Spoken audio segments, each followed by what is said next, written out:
I started this work in 2019 after students on campus made a joke about the KKK on their Snapchat. And I was already in the middle of writing an article, what I thought was an article, called Too Sensitive. And I just remember seeing people post about it, and I felt really disappointed that no one really seemed to be talking about the culture that allows somebody to make it all the way up to an adult thinking jokes like that are okay. It's really important to me that people don't conflate this show with 2020. I wrote this as though I was talking to another Black woman who also does anti-racism work. Like, this isn't an awareness campaign for people who need to get aware. Like, anybody who interacts with this work will learn from it. But I am prioritizing people who are already aware and very tired.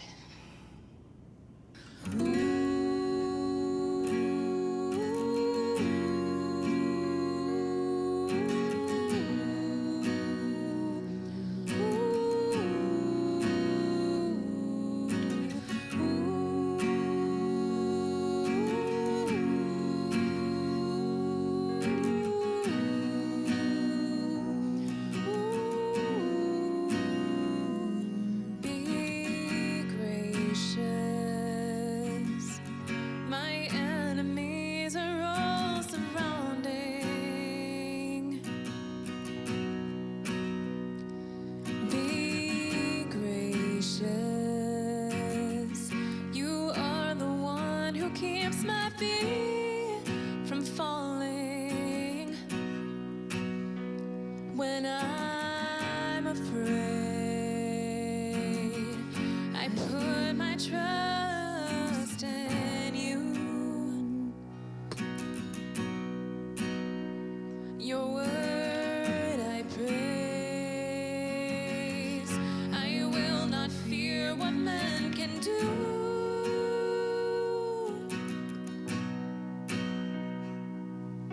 You are keeping count of all my tears, my tears.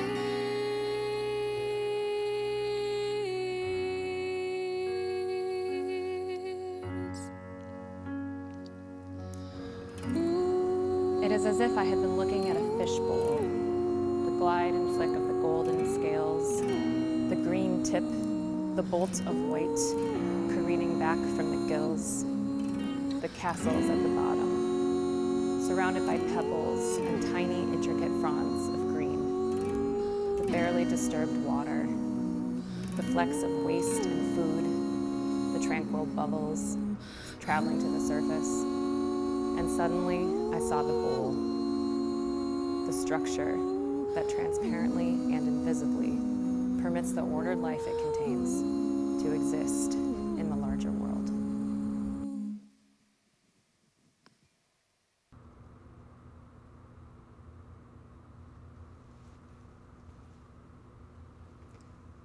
I recently heard someone say, we're re-traumatized every time we have to repeat ourselves. I've really identified my personal trauma in that. Like, it's the repetition. I've already experienced this. I already explained this to one person. I already explained this to 50 people. And every time you feel like you get somewhere, there's just another person with a new microaggression for you tomorrow. And the challenge is they get offended by generalizations. And so you can't tell them that they're saying the same thing as other people. It hurts their feelings. Racism isn't the same thing as bigotry isn't the same thing as prejudice isn't the same thing as white supremacy isn't the same thing as hate isn't the same thing as racism isn't the same thing. Stuck in a constant loop of explaining words that are too often used interchangeably as if they mean the same thing. A lot of this work is really hard to see, and that's on purpose. It's not really that hidden, you just have to look. There's a scripture that says the eye is the lamp of the body. So if your eye is healthy, your whole body will be full of light. But if your eye is unhealthy, your whole body will be full of darkness. As a designer, I think about that a lot. Like, what kind of content are we putting into our bodies? And how does that affect how we see each other? When people confuse disagreeing with not understanding, a flood of resources comes to my mind. It used to overwhelm me, but now it helps me have grace for myself. Like, it hardly fits on a poster. You're not gonna explain all of this to somebody in a conversation. I've learned that when people aren't ready to hear something, it can take years for it to sink in. I cite Matthew 13 for this one because in the parable of the sower, Jesus describes that saying what needs to be said isn't about getting immediate results. It's about planting a seed. And sometimes they get snatched up by birds. And sometimes they fall on the rocks and then they grow for a little bit, but then they wither and die because the news cycle's over and nobody's really talking about Black lives anymore. We can move on. Sometimes they fall amongst thorns, but sometimes they sink into good soil. And the most frustrating thing is that you don't get to know which is which. We don't always get to find out it was our words, our art, or our article. But we have to scatter the seeds anyways.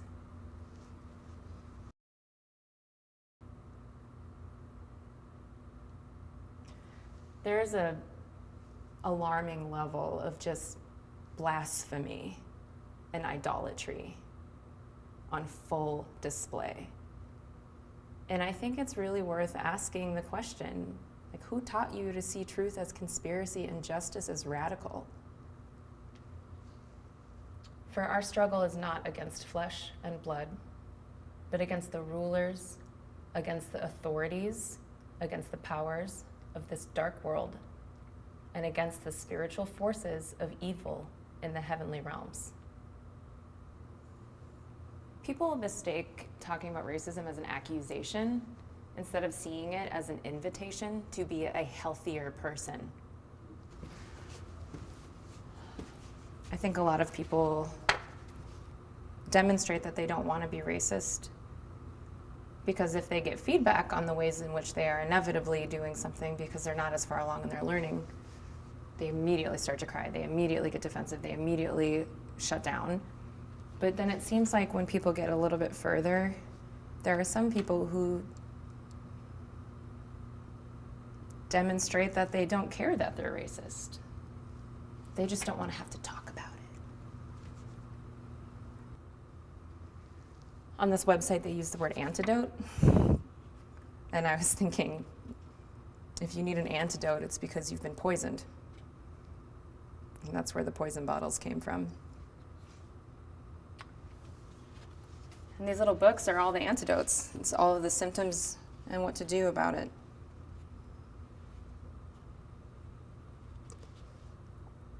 You know, when people think something is either or, you just notice when people use either or language and push to come up with more than two alternatives. Some of it is profoundly simple. So I made these for people to take. Do you want to get well? Take the antidote. I named this piece The Unpopular Ones because people use MLK against us as if he didn't, also get killed for speaking out. And I think a lot of people will just kind of take the quotes that they want to copy and paste for his birthday, but our validation is found in the unpopular ones. Communities of color have centered liberation and healing in this conversation for centuries. There's way more to it than just being devastated and feeling hopeless. That is the response of people who have not been doing it for as long. I love this quote so much, and he was a preacher, and so I put it like he was preaching. That's how it's broken up. Like, courage is an inner resolution to go forward despite obstacles. Cowardice is submissive surrender to circumstances. Courage breeds creativity.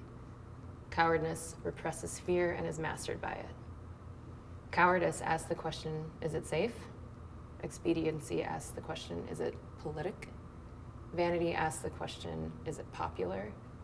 But conscience asks the question, is it right? And there comes a time when we must take a position that is neither safe, nor politic, nor popular, but one must take it because it is right. Before the pandemic, this would have all been, in an auditorium. I would have my little podium and my little slide deck, so each thing we're doing is like me explaining what the piece is about and taking a moment to pause in each section. I've kind of thought of each wall as a different emotion. Obviously, the first wall is rage and frustration and exhaustion, but then it starts to kind of get more floral and more gold and sparkly, and it's almost like that was like my teens and my 20s, and this is my 30s, I guess. One of my friends that saw this before I printed it said, "You're baiting people." I am. We say come together as if solving racism is just as easy as sharing space. People often point to their relationships with us as their personal evidence to be done, but that's not the end of the work, that's the beginning. And a lot of times our perspectives, our emotional labor, and the verbal and psychological abuse we experience from daily microaggressions on top of bigotry and systemic racism, they're all consequently invisible. We are then critiqued for our reaction without any acknowledgement that it was their words and actions that caused ours. If we mean it, coming together can't be conditional. This is the piece that I have spent so much time thinking about. And I didn't know how I was going to explain to people what I meant by this. And then I watched as 2020 explained it for me. If we embolden abusers with our comments, our actions, our jokes, or our votes, we're the fire hazards that start a fire. And when we learn how to not do that, we find other ways to talk, and other ways to be funny, and other ways to get a rise out of people, and other ways to vote. It has nothing to do with people's feelings or being offended or fragile. Like, you're not fragile. You have never been able to live under any false reality that people in this world aren't racist. Because we get called racial slurs when we're little kids. It's about preventing violence. And the people who are leading the opposite narrative spend the majority of their life not having to face the consequences. They just think that people of color are too offended, and that's not what's going on. If you embolden an abuser, they might go abuse someone.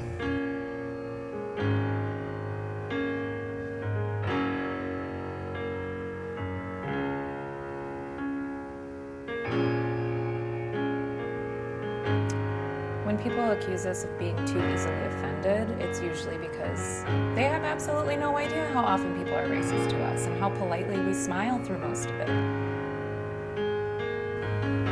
Like silver ink printed on white paper, depending on where people stand, they can't see. One of my family members said to me, "We are not obligated to tell our stories so that white people can grow. People of color have been writing about this for centuries. If they want to grow, they can read those books." I was really intentional about making this massive and big, and people would have to spend time with it and walk next to it. It's like validating for people who've been gaslighted. Like, I know how much you've seen. We all do. There's no shadow you won't light up, mountain you won't climb up, coming after me. There's no wall you won't kick down, lie you won't tear down, coming after me. There's no shadow you won't light up, mountain you won't climb up, coming after me. There's no wall you won't kick down, lie you won't tear down, coming after me. There's no shadow you won't light up, mountain you won't climb up, coming after me. There's no wall you won't kick down, lie you won't tear down, coming after me. There's no shadow you won't light up, mountain you won't climb up, coming after me. There's no wall you won't kick down, lie you won't tear down, coming after me.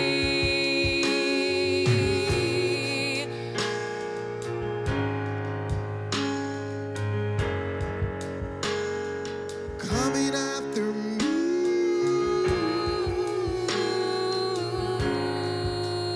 Oh, coming after me.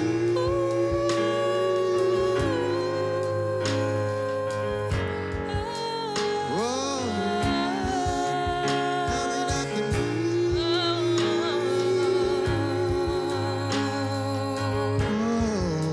Coming after me.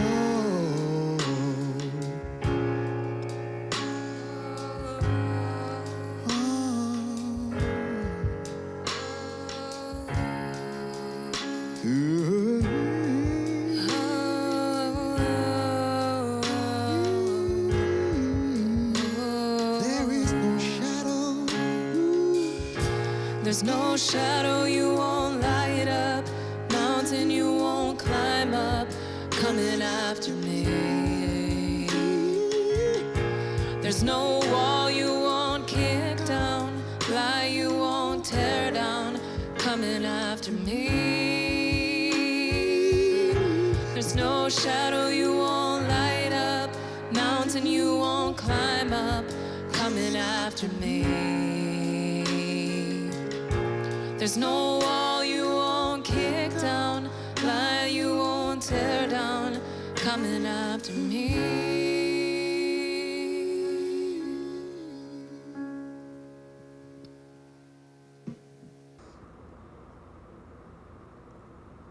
On July 31st of my 30th year, while I was with the Judean exiles beside the Kebar River in Babylon, the heavens were opened and I saw visions of God. Son of man, God said, I am sending you to a rebellious nation that has rebelled against me. They and their ancestors have been rebelling against me to this very day. They are a stubborn and hard-hearted people, but I am sending you to say to them, this is what the sovereign Lord says.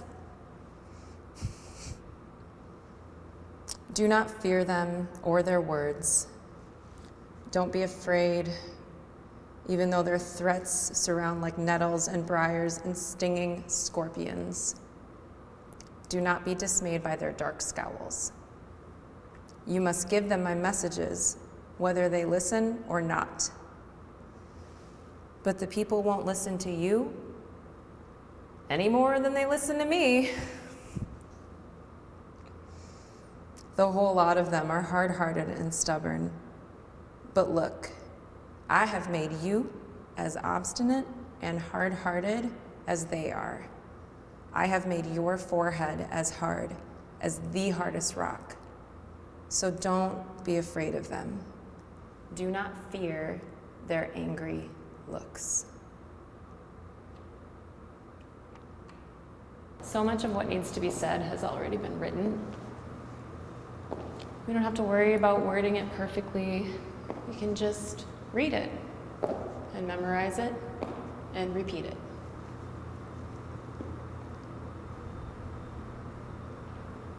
When I was working on these posters, I was thinking about how during the time of slavery, There were all these brave black people who led slave revolts, and they did it because slavery was awful. That is a direct quote from PBS Many Rivers to Cross. They did it because slavery was awful. And when they burnt down plantations, most people weren't upset about how awful slavery was. They were upset about the property damage. And slavery stayed around for a really long time because it was good for the economy. They ignored what would be better for people because of the economy. None of this is new. It's old.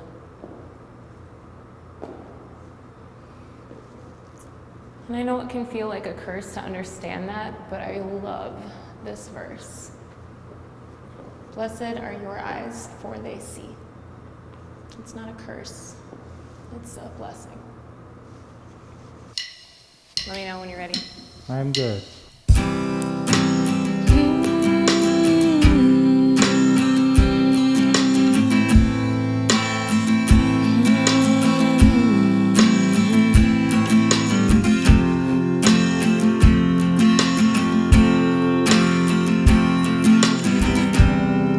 On a Sunday evening, I'm looking back over all the years and where I've been, looking at old photographs. I'm remembering you were right there, and you have been ever since. With every page that turns, I see your faithfulness. Oh, the mountain where I climbed, the valley where I fell, you were there all along. You were there. That's the story I'll tell. You brought my pieces together, made me this storyteller. Now I know it is well, it is well. That's the story I'll tell.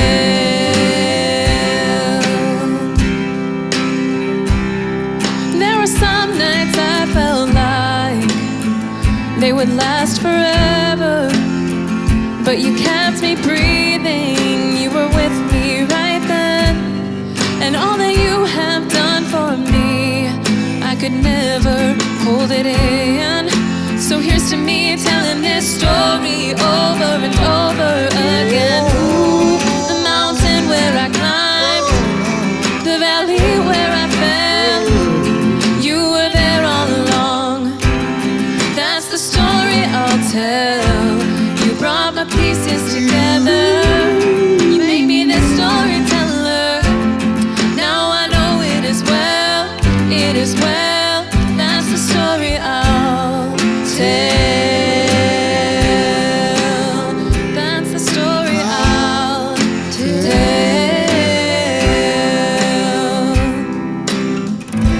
You hold the broken, you hear my every cry, every cry. My eyes are open, I know that it is well, it is well. You hold the broken, you hear my every cry, every cry. Hear my cry. My eyes are open, I know that it is well, it is well. Ooh, the mountain where I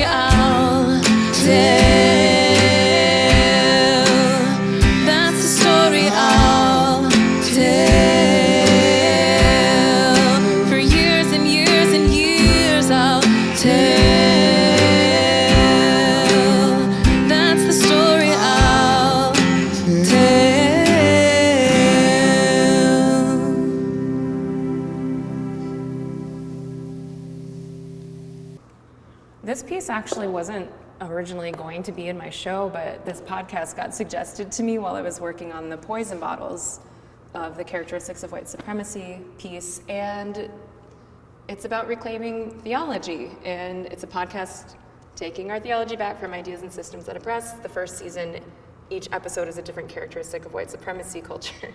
So I was illustrating poison bottles of the characteristics, listening to this, and I couldn't help it. I started designing her quotes into posters, because that's how my brain works. And I ended up emailing her and asking if I could license for this show, and she said yes. When I was working on this design, I really thought a lot about why I do this work, and I don't really have a fully formed thought around this, and I think that's okay. I couldn't stop thinking that I am not a meme designer.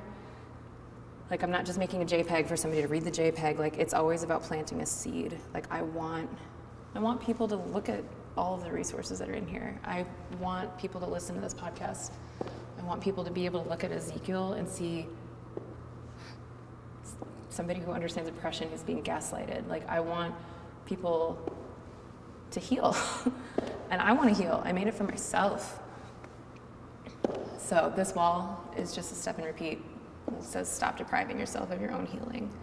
And there's different colors and different shapes because it's going to resonate with different people for different reasons. I quote Lauryn Hill, Mr. Intentional, which is from the MTV Unplugged album, my favorite sermon. And it's also obviously from John 5 when Jesus heals the man at the well. Take up your bed and walk. I used to have a full list, and it's really hard for me to not do that, but I just feel like I'm supposed to let people read that and apply it to wherever they're at. And that has been the hardest part about this show, is just knowing that I just need to be quiet about some of it. It's been really hard. I think one of the most powerful things that I've been thinking about throughout 2020 is that we have the tools inside of us to heal. And like, so much of it is in scripture, but if we're not studying anti-racism, we don't notice it in scripture. We only notice anti-racism in scripture when we study both. And this was kind of funny, like, I think joy gets all the attention. Everyone's like, joy is resistance. But if I was the other fruits of spirit, I would be jealous. So I made this for all the fruits, and I named it resistance fruit. Because all of the fruits of the spirit are resistance. This is a book by a grown-ass woman, written for other grown-ass women. As you know by now, I'm a church girl. I want to end this book in the way that I've watched Black preachers and church services my entire life. I want to offer you a benediction. May you have joy. Joy, as I have heard countless Black preachers say, is different from happiness, because happiness is predicated on happenings, on what's occurring, on whether your life is going right, and whether all is well. Joy arises from an internal clarity about our purpose. My purpose is justice, and the fight for justice brings me joy. I spend a lot of time when I work on something like this that's like an affirmation for myself. I spend a lot of time with them. I make it very intricate, so I have to stare at it. And so when I look at these, what I remember is I read them to myself over and over and over, because it takes a long time to put these flowers and stuff together. And you like speak it over yourself almost. And I made them big. I wanted people to have to spend time with it. The people who get to come here in person, to be able to like see it life size and really like speak over them. Not everyone is worth your time or your rage. May you have gut-busting belly laughter every day. May your curiosity be unceasing. May your rage be a force for good. Hey Siri, why can't I touch Black women's hair? Okay, I found this on the web for why can't I touch Black women's hair. Check it out. I like this game. Hey Siri,